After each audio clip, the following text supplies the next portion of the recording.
Welcome to the Sitcom Archive Deep Dive Overdrive, SADDO for short. I'm your co-host, Eggs Benedict. And I'm the other co-host, Alison Barton-Simmons. If you've listened to our first few episodes, you'll know that we're an accompany piece, an accompany podcast, so that you can watch the Good Life episodes on TV. Either they're free on Dailymotion, you can, if you've got Chromecast, just beam them to your telly as if by magic from the Dailymotion app, or they're also on BritBox if you're a BritBox subscriber, or you may even have the DVD like Alison does. I have the DVDs. Yeah, good on you. You're lining the pockets of Larby and Esmond's grandchildren. Yes, royalties. with my £16, yeah. Good on you. Worth it, every penny, yeah. You did. Actually, you just bought it on eBay, so that isn't true at all, is it? Just bought it off someone in Leicester. Yeah, well. Well, anyway, the point is, it'd be great if you could watch along with us, watch an episode, and then dip in and listen to us pull it apart and have fun with it and chat about it, really. This week's episode is it's Season 1, Episode 3, The Weaker Sex. However, before we get stuck into Episode 3, The Weaker Sex, I've got a game for you, Al. Oh, that's exciting. It's not that exciting. I just made it up on the fly about 15 minutes ago. Go for it. I want to play. It's called Does Margo Approve? Does Margo approve? Does she approve? Does Margo approve? Does she approve? Does Margo approve? Does she approve? That'll do. That's nice. I like it. So, contemporary issues, would Margo Ledbetter approve? Right. Or thoroughly disapprove in a very upper-class snobby way? Let's just get straight in with like a hot potato. Number 1, Brexit. She would absolutely approve. I agree. That's exactly what I got. Yeah, she'd be well happy with the prospect of Brexit and would be moaning anyone that wanted to remain. She wouldn't like a remoaner, would she? I reckon Barbara would be a remoaner and she wouldn't be happy. Absolutely, yeah. So Margo approves of Brexit. She probably wants us away from all those sort of Brussels bigwigs making decisions on behalf of the UK. Absolutely. Not from a racist point of view, I don't think, but just from a sort of, we won the war, colonial kind of Britain. Bureaucratic. Yeah, I think so. I think she would, she'd definitely be a Brexit champion. I reckon. And Jerry would, just for an easy life. So as not to upset he'd go Margo. along with it. Although I can imagine with the goods, Jerry would be quite happy to sort of like debate it quite sensibly and intelligently. Well, to be fair, so would Margo, I reckon. It's just that she would agree to disagree. She'd probably chip in with sound bites as well. There'd be a few. Thank you very much. Yeah. But, so, okay, we agree. I think what we should have done is prepared cards, so we both held them up at the right time. We'll do that next week. Yeah. Okay. Does Margo approve of Britain's Got Talent / reality TV? Oh, my instinct says that she would absolutely disapprove, but it would be her Saturday night guilty secret that she would watch with the remote control in her hand, and if anyone saw her watching it, she would turn it over. Yeah, if Mrs. Dooms Patterson happened to ring while she was watching it, she'd be going, mute. Jerry, turn the television set off. Yes, but I think she'd secretly have one eye on it. But she would definitely disapprove of these sort of commoners thinking that they were God's gift to sing in. Fly-by-night celebrities. Oh, we're on the same page so far. Last one. Hashtag me too. Hashtag me too. Does Margo approve? No, that is a hot potato. I know. I haven't gone for the easy ones, have I? Like, Philadelphia. Spreadable cheese. The place or the cheese? The cheese, right. I think older Margo would, ironically, be on board with the hashtag Me Too issue. Younger Margo, perhaps, would just see it as unnecessary, perhaps. Unseemly, even. Yeah. Maybe.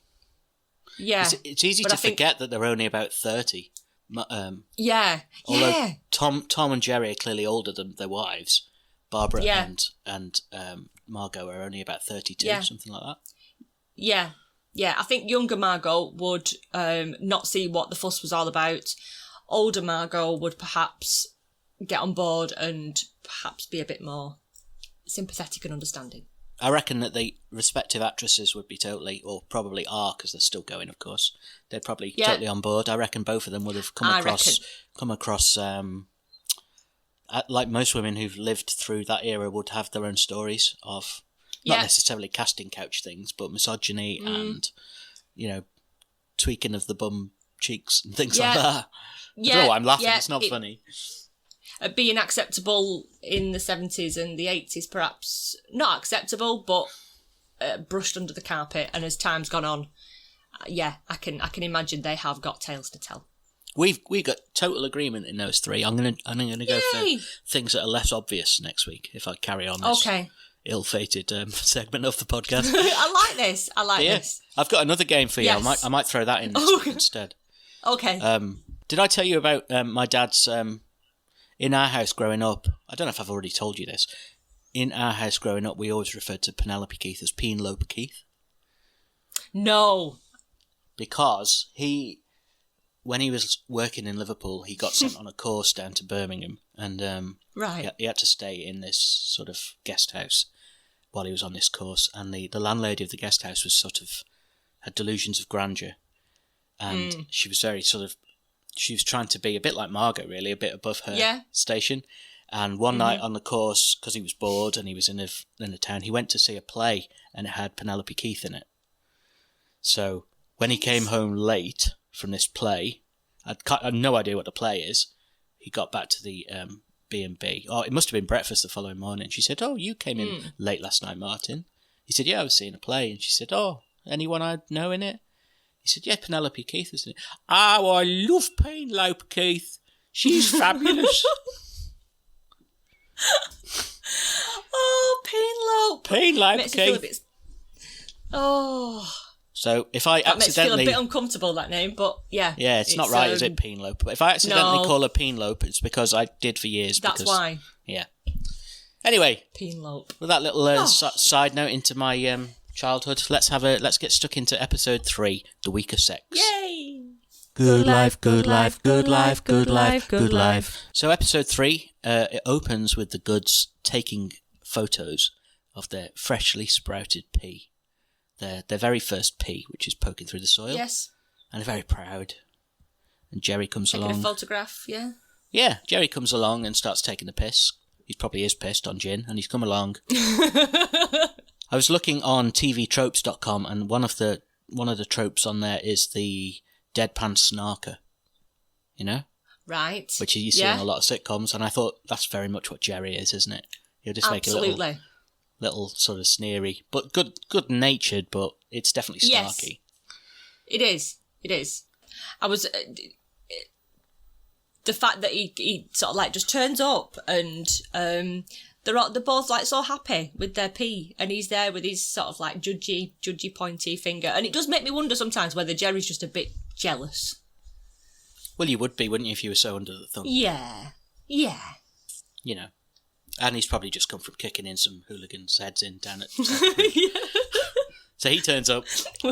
They need some help taking a picture, and they've got I thought it was quite a modern-looking camera that they were using for 1975.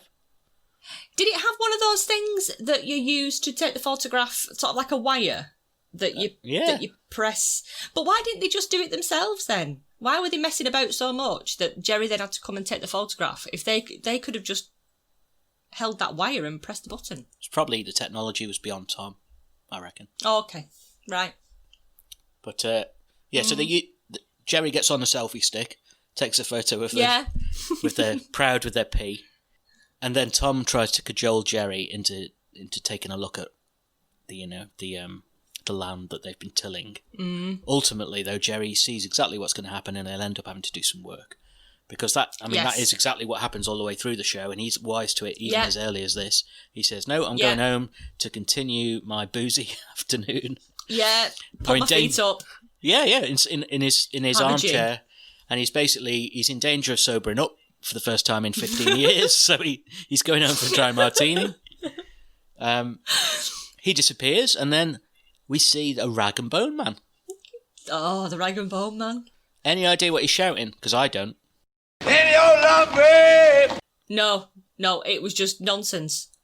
Yeah, he's shouting unintelligible nonsense, but he has an old iron furnace, or range, which catches Tom's attention, and Tom turns into a giddy schoolboy, as he does a lot of the time, and gets all excited. And you cut to them lugging this thing that they've clearly bought into the goods kitchen, with the rag and bone man giving it the full Cockney slang. That was weird. The whole sort of conversation about where he'd picked up all the Cockney rhyming slang from, and that he knew the guy that started Cockney rhyming slang. This tall tale that just kept going and going and going. It's what you often see in sitcoms, though, particularly around that time, is that they have an idea and they need to crowbar it in somehow. Yeah, it's massively clunky, like a really clunky conversation. It is, but I kind of liked it at the same time. And he says, if we'd had to look that much further, we'd have all had a Julius. I can't even remember what that was supposed to be. But he's got like bacon rind mind. Yeah. And coat hanger clanger. And he's doing the full routine on rhyming slang. Yeah, I really liked it. I just found it a bit of a strange setup. And then how quickly Barbara just went up like a chippy when he was asking about this lifestyle. She throws the chair and then storms out about the fact that he'd asked her about this lifestyle, and that bothered me a little bit because she went up so fast. Because it was the 70s, I was half expecting him to go, "Oh, time in a month, is it?" Something totally inappropriate. Yeah. But I don't know why she flipped her lid. I mean, I think she was tired, but maybe the rhyming slang was getting on her tits after a while. Yeah, I think I'd have thrown the chair, actually. I'm partial to making up my own rhyming slang at home, much to my wife's chagrin. So she would probably sympathise. What's your favourite sort of... Well, I just like to use ones that annoy her. If we were going somewhere, I'd always say, "Have you got the Adam Ricketts tickets?" So if you're a fan of like early turn of the century Coronation Street, you'll know who Adam Rickett is. But the one that really annoyed her was if I needed tissues, I'd say, "Have you got any cardinals?" And she'd go, "What?" I go, Cardinal Richelieu." She's like, "That doesn't even rhyme with tissue." So obviously that encouraged me all the more. Man. Yeah, I am. Yes, I'm the rag and bone man. No wonder you liked him. So I like. Oh, the other one was. The other one I used to say was, "Right, I'm Frank Boff," which just meant I'm off. I'm off. Yeah. Brilliant. Frank Boff. Oh, Frank Boff. I stole that one from a Boltonian fellow I went to uni with, actually. James Wild. So credit to James Wild for that one. Good life, good life, good life, good life, good life, good life, good life. So Barbara's flounced off. And annoyed Barbara, I have to say, she's fierce, isn't she? You know when she gets angry in that voice? For such a little sort of pipsqueaky woman, that sounded a bit sexist, but you know what I mean? She's tiny, and yet I wouldn't want to upset the woman. No, I found that. I thought that the way that she sort of acted being so cross and angry, it was brilliant. It came across so sort of believable, and I would really take notice if because she's so happy and schoolgirl-like and giddy, and then all of a sudden it just sort of changed, and even with the sort of canned laughter still laughing in the episode, that almost made it a bit more uncomfortable, the fact that they're all still laughing along, and it wasn't really funny. She acted it so well, it wasn't funny. So from there, Tom calls out the fake Cockney accent on the fella, and then which he's quite happy to admit to, and then he pays using the barter system with a toaster. Yes, and a hairdryer. Oh yeah, and Barbara's hairdryer, which was a bit off without even telling her. Yeah. But and then he's like, "See you, Squire," and off he pops. Still clinging to the Cockney routine, even though he's been rumbled. Yeah. And then we see Tom and Barbara basically starting to clean the range of rust, and Tom is, he's got that horrible Tom Bonamy. He's running around all happy and he's whistling and he's noisy and he's very self-important in the way he's telling Barbara what to do. And then, but he quickly leaves Barbara to do it on her own. I suppose she gets some peace and quiet at least. And he goes to the garden to sort out the bird situation because the crows have been feasting on the crops. And he goes to his big idea is to install a Chinese bird scarer. Yes. Hashtag different Tin times. cans tied to it. Yeah. God. Did you see the bit where he grabbed his eyes and did the slitty eyes? There was a tiny little bit. Hashtag different times. You blink and you miss it, but he did the bit with his eyes. Oh. Dear. He does start to irritate me a little bit in this episode from now onwards. Yeah. Yeah, you're coming on the team now, aren't you? You're joining me. I am. I am shifting my allegiance. Yeah, a little bit. I'll be interested to ask you towards the end about Margo, who we haven't seen yet, because I don't think she was particularly likeable in this one either. But getting ahead of ourselves. Tom is he tries to put this thing into place, but then Barbara points out that if it's not windy, it won't work. So he probably goes inside, leaving Barbara to carry on cleaning the furnace, and he just sits there with a pen and paper trying to think. Yeah. Which he's basically... I got irritated, yeah. He's not helping, research. Is he? No. No, and then he's snipping out cardboard birds from a cereal box while she's still scrubbing. She's still scrubbing all the rust off the new range. Yeah, he's just... I didn't get that. Could you... What was that? Sorry, that was my watch. My watch decided to join in. Don't know what I said, but it's... Right. It's trying to help. Turn it off now, sorry. That's our first podcast guest. Getting involved. Is that an Apple Watch? Yeah. Oh. I don't know what I said to activate it, but it did. Does Margo approve Apple Watches? I don't think she does, no. So there's a telephone engineer there who's disconnecting the phone. And Tom tries to engage his help, asking him what the best way is to scare birds. And the guy says, well... Flashing on the common. Oh, yeah. Hashtag different times. I thought that was quite funny. He was quite... He just got out of control quite quickly, the phone engineer. But he's very sarcastic to Margo when she rocks up. Yes, he is, yeah. And she just says... When he finishes, she just says, yes, goodbye. Yeah, no, she's so dismissive to him. Out. She's dismissive to him, and then she's patronising about the goods having to disconnect the phone line, assuming that it's financial reasons that they're getting rid of it rather than, well, whatever reasons they do have. And then she tries to palm off her cheap and nasty clothes as charity onto Barbara. Yeah.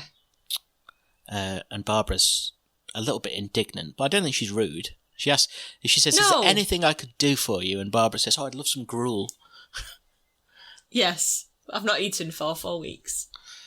Or 4 days. But yeah, the dress things, yeah, you could sort of see that coming, that it was almost like giving with one hand and taking it away with the other. Yeah. That it's cheap and nasty, so I thought of you.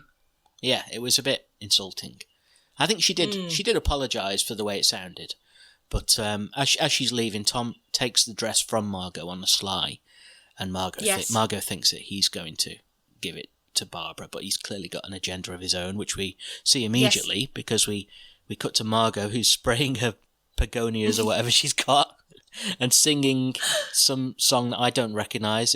I wrote down the lyric is, "This is the day I shall remember." This is the day I shall remember, the day I die. Does it mean anything to you? Do you know it? It's a song that I've heard. Yes. I don't know the relevance of her singing it. It's just an old tune, I think.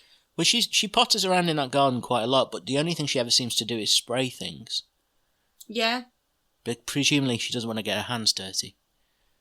No, you don't see her digging. You don't see her on her hands and knees bedding out plants, do you? No, she's just a sprayer. Yeah, things at a distance. Nice work if you can get it. So she sees the good scarecrow wearing her hand-me-down gift, which she sees as a total humiliation. Absolutely, because it's got a scary man's head and the cheap and nasty dress on. Although there was something I wanted to sort of just point out. When Margot's looking over the fence, and she spots the scarecrow. The camera does that really sort of...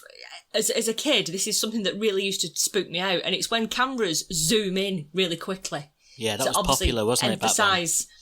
Yeah, emphasise someone's, like, distaste or horror or whatever, but it was something that they did a lot in 70s TV shows, and it used to creep the hell out of me, and it still, as an adult now, it still creeps me out when cameras do that, and I don't know what it is. I can't put a finger on what it is. I've got a theory.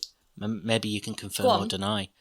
It's because of the government information films, because they used to do it in that. And whenever the kid... Yes! You know, there was one where the kid was running down the beach and he was about to stand on the glass. Do you remember that one? Yes. And it'd zoom in on the glass, or it'd zoom in on the horrible thing as it happened. Oh, maybe that's what it is. And the sort of creepy 70s colour palette of how the actual film looked. I think it is reminiscent of that. I think you're right. It's something that it just makes me feel absolute horror. She sees the scarecrow wearing this, and it's humiliating to her, and she says, I won't sleep a wink tonight knowing I'm being abused in your garden. Which Tom has a bit of fun with. Yes. But he concedes to remove the scarecrow because it isn't working anyway. And then back in the kitchen, I think as you alluded to earlier, Tom is just full of, he's full of the joys of spring about how wonderful her life is while she's been basically slaving away. Yeah. And he's doing that infernal whistling, waxing lyrical. Yeah. And Barbara flips again. She puts on her crazy-ass voice.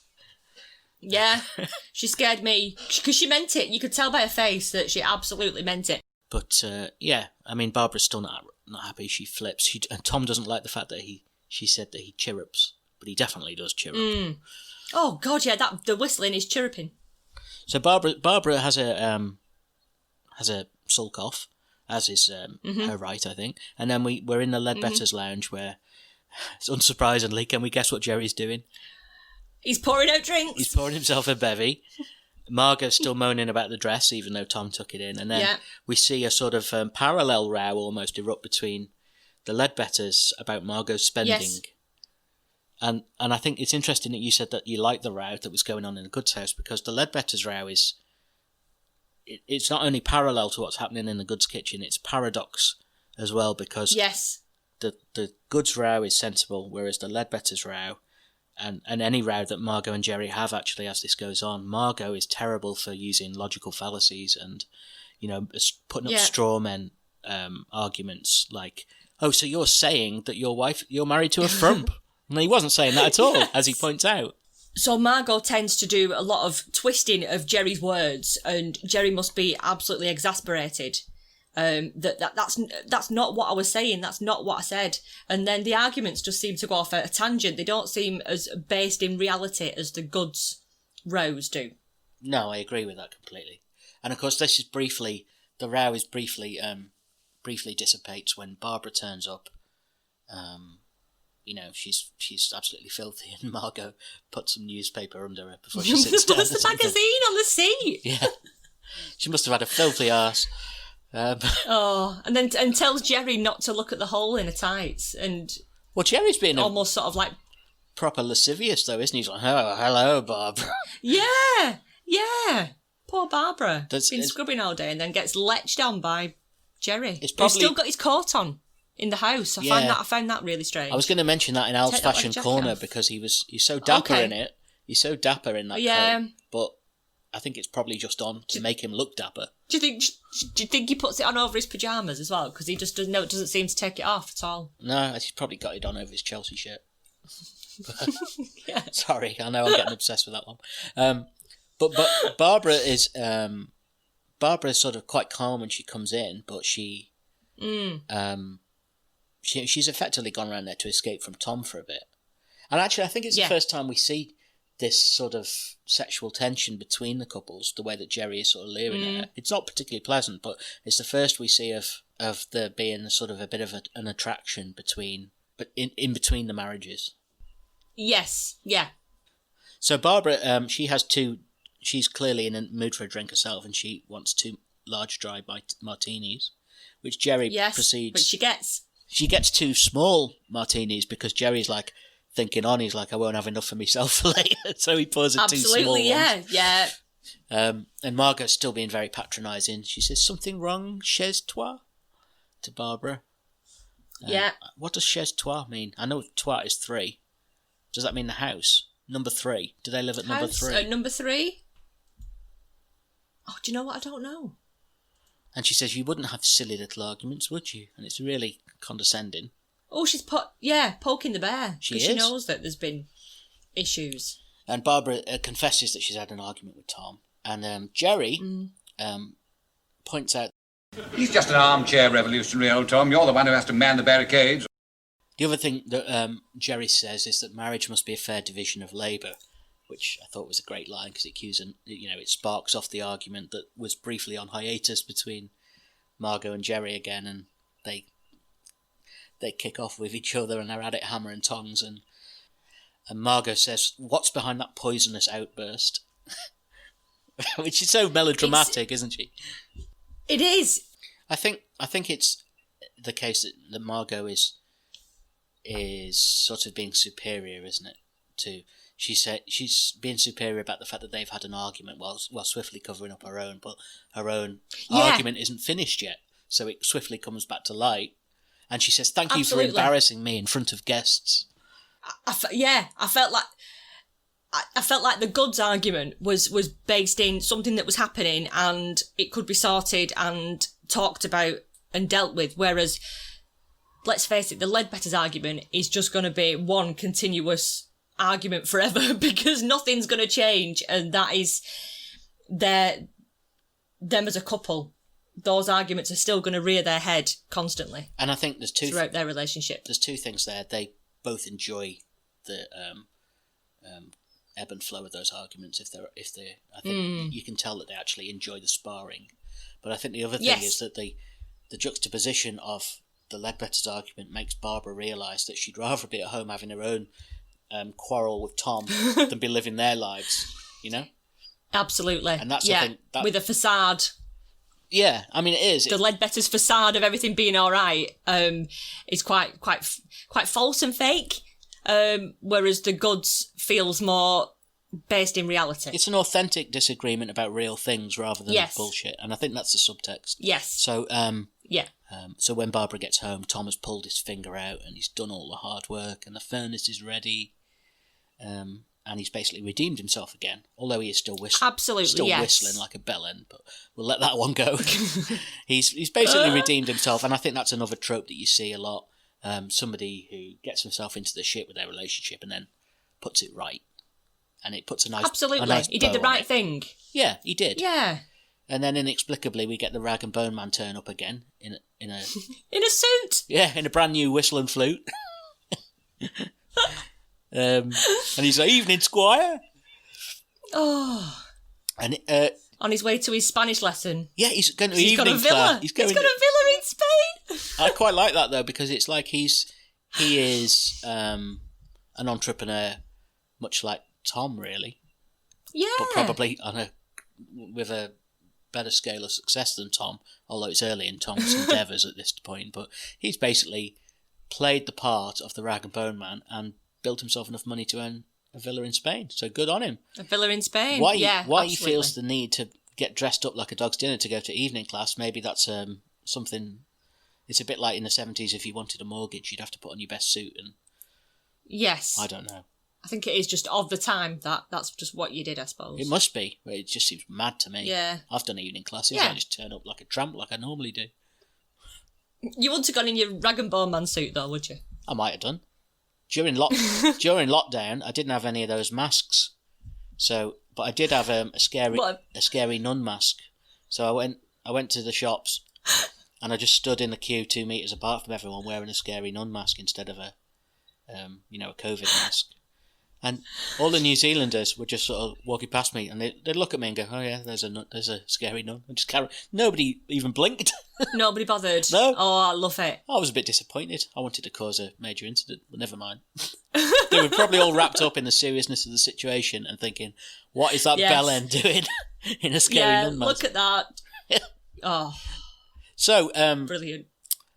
yeah. So Tom Oh, the other thing is Sam's dropped off a cat to help with the goods. A cat, yeah. Which you don't do Scarecrow without cat. permission. You don't say, you say, you phone someone up, don't you? Oh, they've got no phone, have they? No. So they just turned up with a bag of cats. Do you want a cat? Yeah. And, yeah. And then Tom gives the cat a talking to. They do, they love it. Yeah, they do, but Tom does the thing that you shouldn't do with a new cat. He gives it a talking to and throws it out the back door before it even knows where its home is. Yeah. So that's, Tom's got a lot to learn about cat ownership. Tom. But I think that's basically it. The cat goes for the chickens, as you would predict. Which it would do, yeah. It's obvious. And then he'll have to just learn on his feet, won't he? And then he'll have to just learn. Well, I don't think we ever see the cat again, so I think that's probably him. Oh, cripes, right. Maybe Tom gets out the gun like he did in the last episode. Oh, no. They eat roast cat for dinner. But that's it, and it cuts to credits. So, I think it's about the time of the episode where we have a little trip over to Al's Fashion Corner. Fashion Corner. So, in Fashion Corner this week, special mention to Margot's dress, which is not unexpected.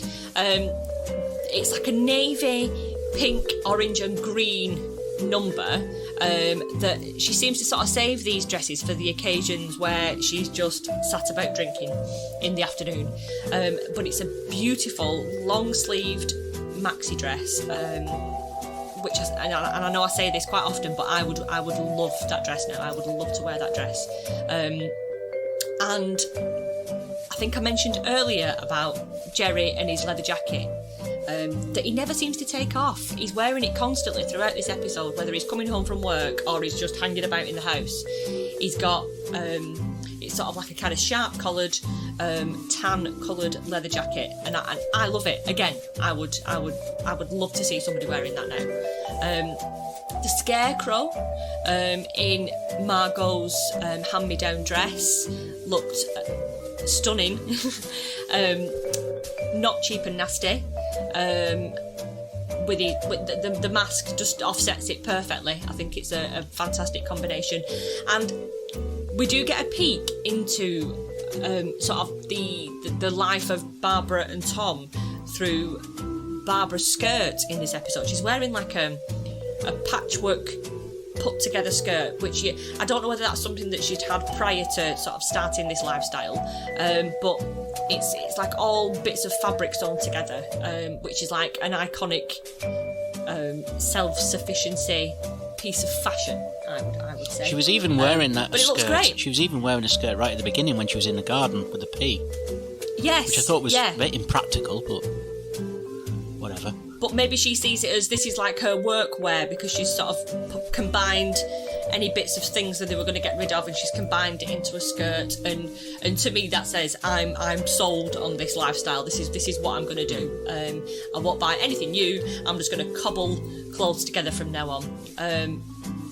So seeing her in that, it's almost like highlighting that this is right. This is it now. We're on this path. New clothes are on the Scarecrow. I'm just going to wear clothes that are put together from my old stuff. So yeah, it's a mixed bag this week. But up there at the top of the list is definitely Margot's lounging about and drinking dress. And of course, as is the case probably from here to the very end of the series, Tom wears exactly the same clothes. So there's nothing to say about Tom. Yes. No, looks the same every episode. He's just got a working outside jumper and slacks. Yeah, with holes in his jumper. I think the only other thing is, we mentioned it, is the Rag and Bone Man suit. Did you like that? I did, actually, yeah. That's another one that I could see I could see now someone wearing that. Not the combination that he comes in at the beginning with the string tied around his old jacket, but the suit when he's going off to his Spanish class. It's like a checked jacket and trousers, but I think it's pretty smart. Cool. Quite sharp. So this week then, Ben, who is your most valuable player of the episode? I'm expecting that we're probably going to agree once again on this. I'm going to say Barbara. Yes. Because she stands up for herself. Well, why do you think Barbara? She stands up for herself, and she kind of, at the same time as standing up for herself against Tom and expressing herself eloquently, she goes and she kind of has an epiphany while she's at the Ledbetters, which is that I'd rather be at home with my pig-headed husband than have to deal with this shit. Yes. Yeah. And she goes back, and of course he's made amends. So she made her point forcibly, and Tom redressed the balance well. Tom again is very redeemable in this episode. He doesn't behave too badly, really. He's just wrapped up in his own world. Whereas I don't think I wouldn't say Jerry had a bad episode, because he was the one who pointed out that Tom was sort of like a armchair revolutionary.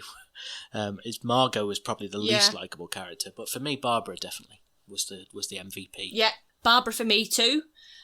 She sets out exactly how she's feeling and allows Tom to redeem himself. And they talk it through, and it just seems to be based in reality. They're chatting about things that are actually happening and facing up to the fact that it's not always going to be easy, this lifestyle. They're not always going to agree, but they seem to be a couple that can talk about things in order to put things right, which for me, that's perfect. Yeah, it's almost like a mini, like a microcosm of the future arguments they have, which are far bigger blowouts, and it's much more easily resolved at this early on in the run.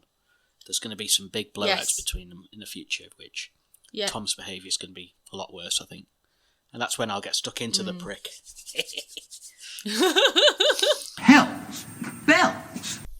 So that wraps up this week. Next week's episode is season 1, episode 4. Do you know the name of the episode, Al? I don't off the top of my head. Don't worry, because I'm Mr. Prepared this week. It's Pig's fantastic. Lib.